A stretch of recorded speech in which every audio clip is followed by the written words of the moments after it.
Ding dong, the witch is gone. Jadis is dead. Rick returns to the CRM, and a wild Father Gabriel returns. Welcome back, guys, to Fog Entertainment. It is time for The Walking Dead, The Ones Who Live, the penultimate episode, episode 5 of season 1. We are here to review, or should I say, I am here to review. It's going to be a solo review episode today, but that is okay. So, yeah, let's talk a little bit about this episode. I actually thought it was probably better than last week's, but I do think now that is back-to-back episodes that The Walking Dead, The Ones Who Lived, hasn't really entertained me. You know, I wasn't blown away by this episode. I thought it was an okay episode. It was a little bit confusing at times. We spent the majority of the episode with Jadis either hunting down Rick or Michonne, or the tables would turn and Rick and Michonne would hunt down Jadis. At the end of the day, it did come across as filler. We didn't get Pearl. We didn't get Captain Beale. We did get Father Gabriel, which I was surprised about. We got some new characters that were garbage. But other than that, again, not a big cast to choose from. And it was basically this three-person episode where it's just Jadis trying to catch Rick and Michonne. And then she tries to catch them. They get the upper hand on her. Then they decide that they can't kill her, but they tried to kill her. They don't know if they want to kill her, and it's like nobody knew what was going on here. So we start the episode. Rick and Michonne, they're trying to get back to Alexandria. They're trying to find some food. They're holing up in a place, I guess. They sleep in some cabin. Next morning, they meet a group of 3 people. The Rick shows... Well, first of all, these people are coming under attack for walkers, so Rick and Michonne save them. The walkers have got, like, I don't know, a granite rock or something on their heads. It's like engraved into their heads, so they have to like smash the rock first before they can kill the walkers, before they can like penetrate the brain. So they do that. Rick and Michonne then give this group some noodles, but the group turn their back on Rick and Michonne and they demand all their possessions. So we get a bad group here, so to speak. It was 2 men and a woman. Surprise, surprise, the woman was the only one against Robin, Rick and Michonne. So have you noticed when it's the main group, when it's the protagonists, the women are always the strong characters. They're always the ones that lead the way, the brave ones, the fighters.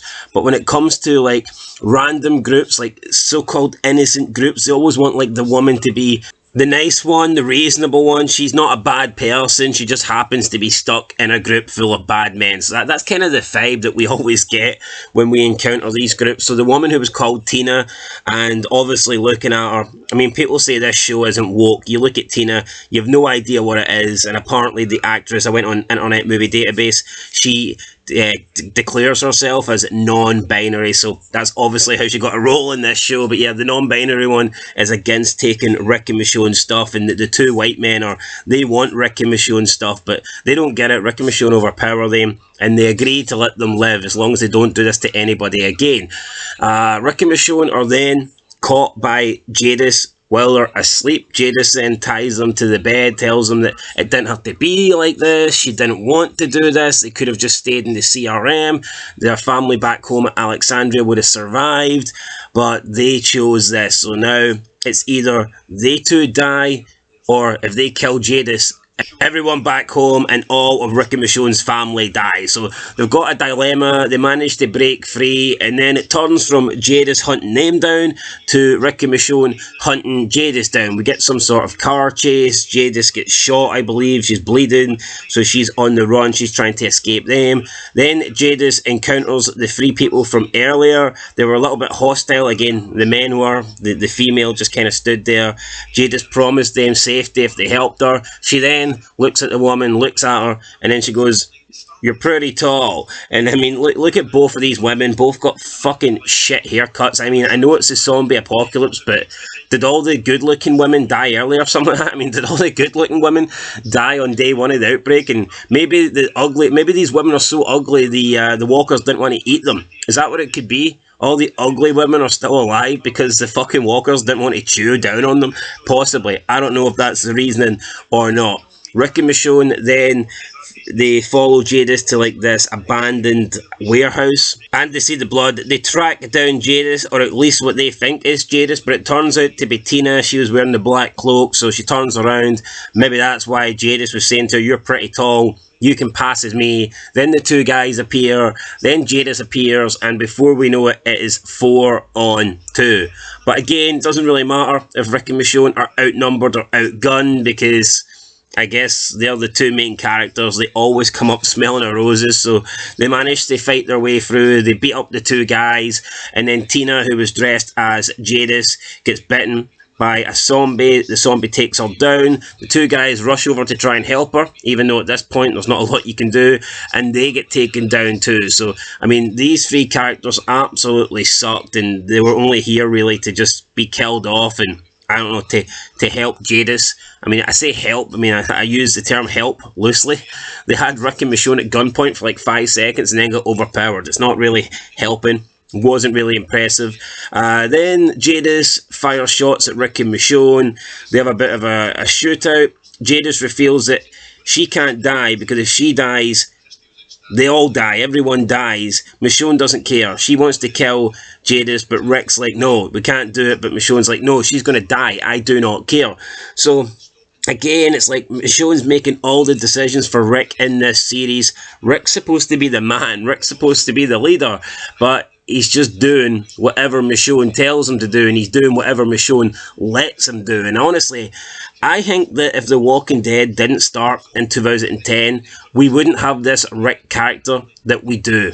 I know this show is trying their best to fucking to butcher Rick and make him like less of a man, but I think if The Walking Dead started in like the 2021 or something like that, 2020, this Rick character would not be a strong character. He wouldn't have been allowed to be the leader. He wouldn't have been in charge of the group. It would have been all these strong women. Like back in season 1, when the women are doing the dishes and the women are washing the clothes, it would have been Rick Grimes washing the fucking clothes, honestly, if this series started in 2021.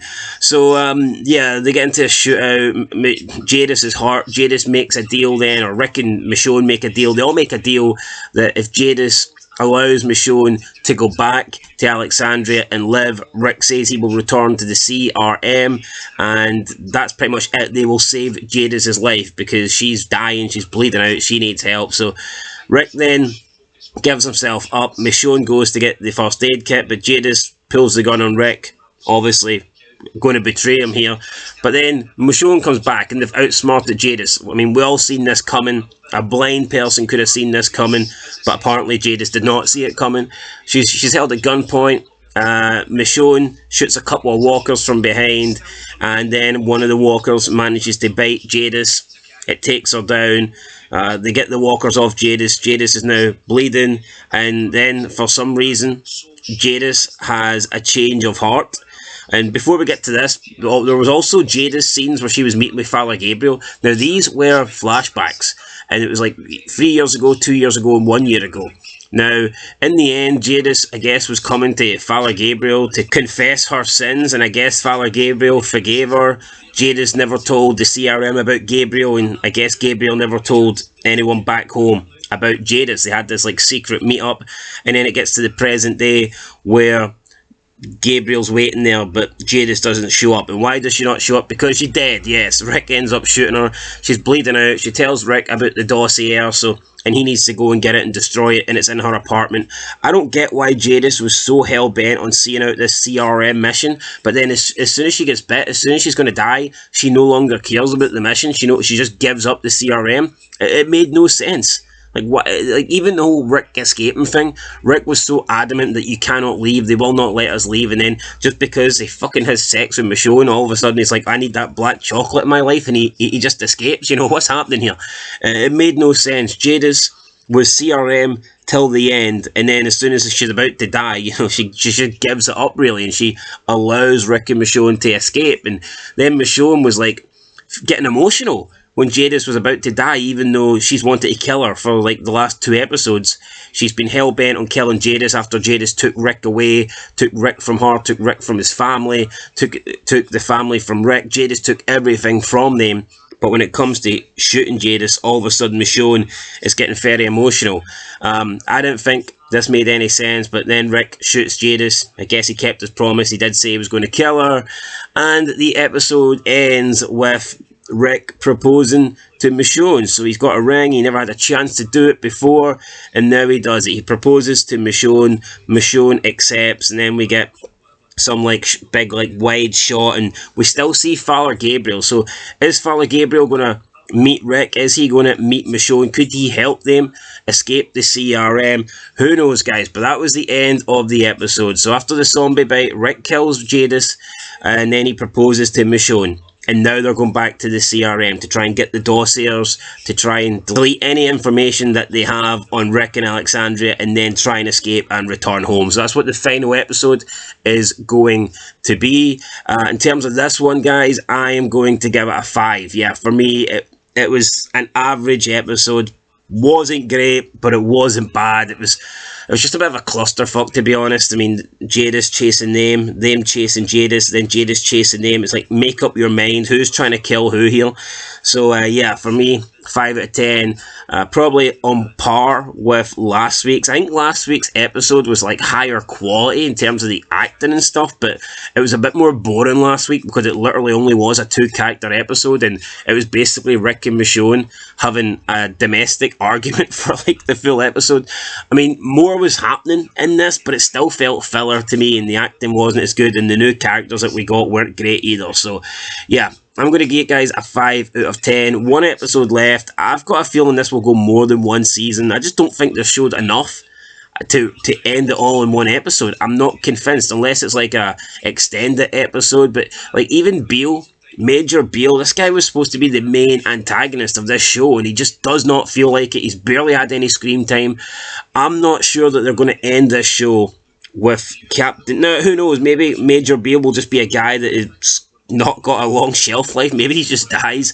Maybe he's not the main focus. Maybe Jadis was the main antagonist, but for me, they got a pretty good actor in Terry O'Quinn, and they've done a really poor job with him. He's pretty much been missing for the entire season 1, basically. So yeah, we'll see what happens. What will Major Beale do? What will Pearl Thorne do? Will Rick and Michonne escape? We'll have to find out. I'm giving this one, guys, a 5 out of 10. Catch you in the next one. And will Father Gabriel appear again? Will Father Gabriel help Rick and Michonne escape and return home? We'll find out next time. That is it. Catch you in the next one. Peace.